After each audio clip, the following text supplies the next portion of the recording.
Battle of the big men. Grab some popcorn for this face-off at the center position tonight, Grant. Oh, no question, B.A. I mean, these bigs bring the size and skill.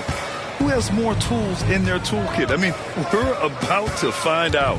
Now a look at Detroit's starting lineup. We've got Donovan Mitchell, Davis out there with Asar Thompson. Then there's Rudy Gobert, and it's White in at the shooting guard position. Now here's Davis. Good D by Mobley. Defense as tough as it comes right there. He's a hard man to deny when he gets the ball to the rim. Young, the pass to Holiday. No good with the triple.